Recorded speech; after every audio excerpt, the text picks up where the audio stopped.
Then turn over to page 30. We are at paragraph 92. And please explain to the Commission, how Mr. Matlala said he came to know or engage Minister Mchunu. Thank you. Through his talk, he indicated that he was introduced to Minister Mchunu and that Mr. Mchunu had ambitions to run for presidency in the ANC. And then there were people and ministers also that were going around looking for the people who will contribute to his campaign. And indeed, Mr. Matlala was one of the people who had contributed to the campaign, as he indicated that in January he had contributed to an amount, to the total amount of 500,000, whereby he purchased flight tickets and paid for the accommodation for the members of the ANC who were going to Cape Town for the July 8 statement for the ANC. So, and also that he will also refer back to his phones where he will show us the messages between him and the person named Brown Mohoti pertaining those flight tickets and the accommodation payments.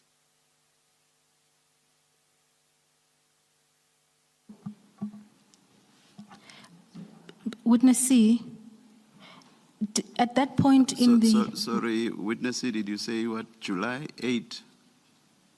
January 8. January 8, thank you. January 8, yes, Commissioners.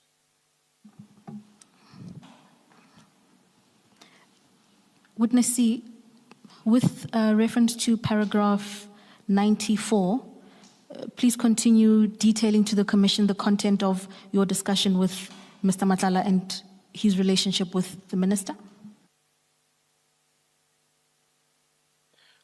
Thank you.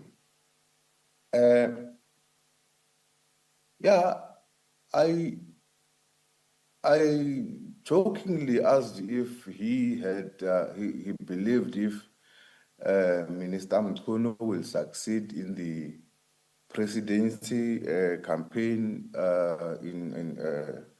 for the ANC, and he indicated that now he did not believe that he will, the minister will win in his campaign, but he was afraid of discouraging him. And that he also informed us pertaining our raid on the 6th December 2024 that he complained to Brown Mohoti and the minister that yes, the police have raided his house on the 6th of December and nothing has happened as yet.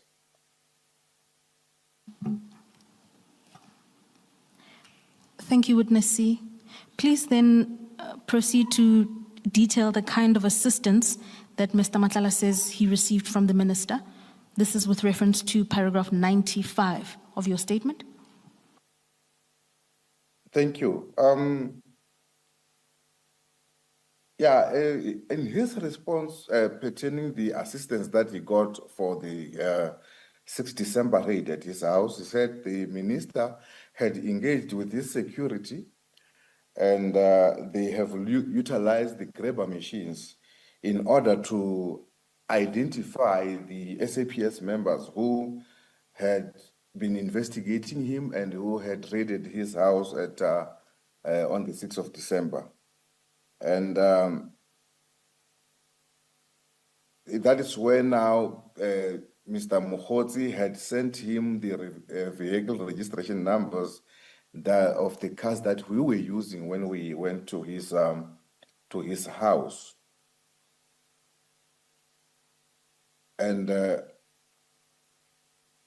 that is where now he had also made, they had also made inquiries on my identity and my commander's identity, and that is how he knew that it was us, and that we belonged to a team headed by Lieutenant General S.D. Kumar.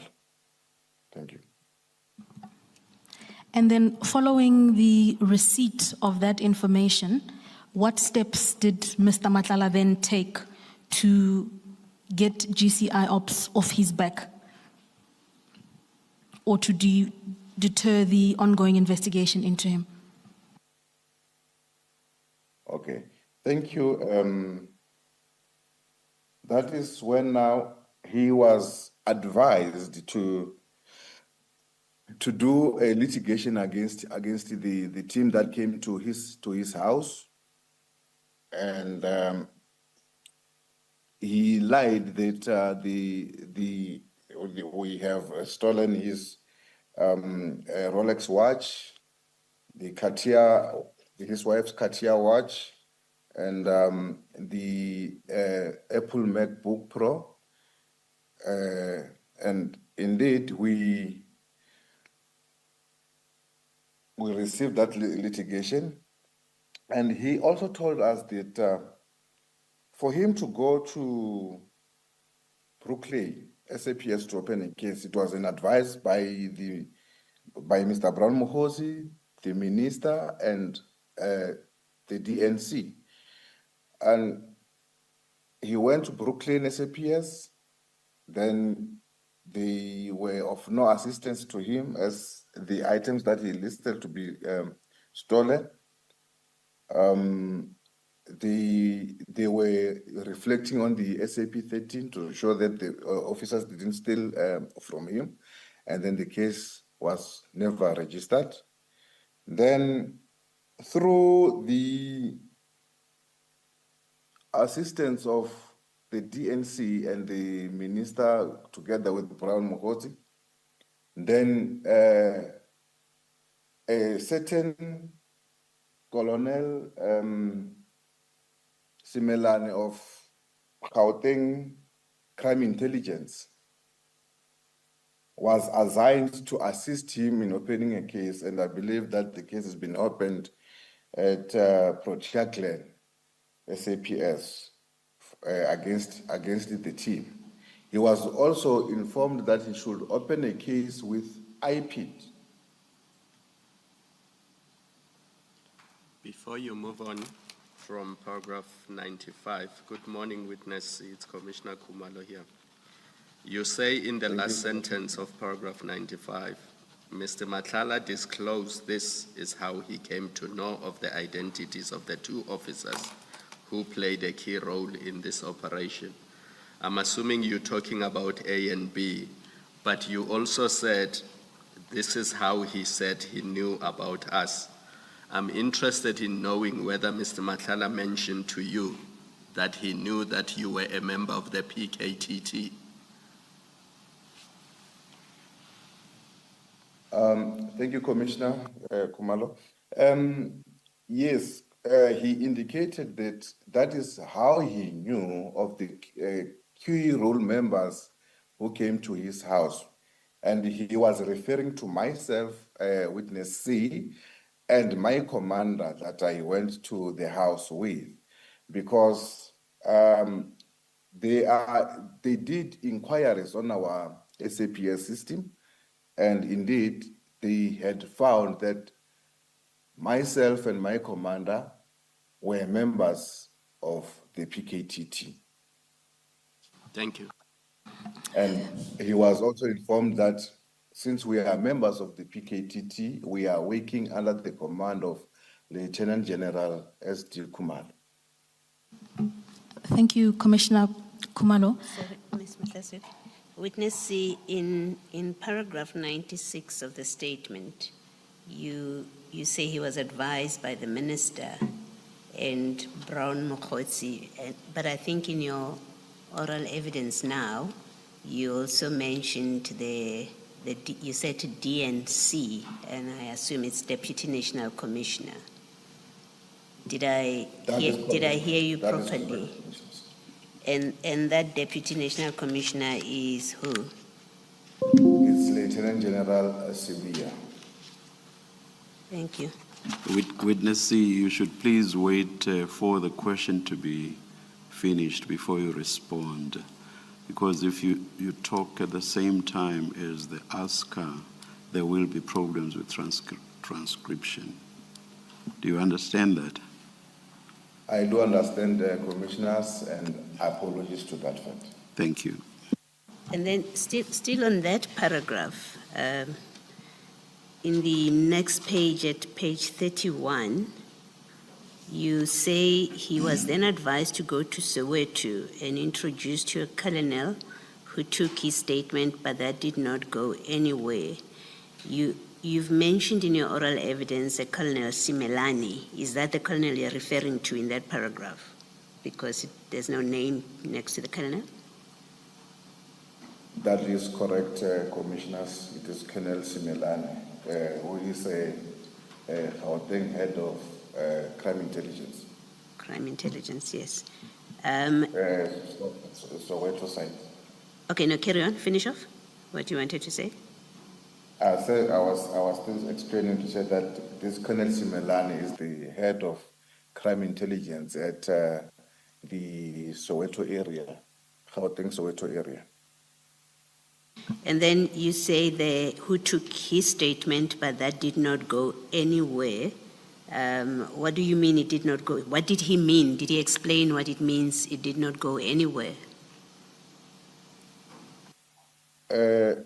Thank you, Commissioners. I think my assumption to the fact that it did not go anywhere is that maybe no further investigations were conducted on in that respect, Commissioners. Thank you. Thank you, Commissioner. Witness C, can I ask you to turn to paragraph 95, please? With reference to, thank you, with reference to the final sentence in that paragraph, just for clarity, please confirm that the reference to operation in paragraph 95 is a reference to the operation of which date? Thank you, Commissioners.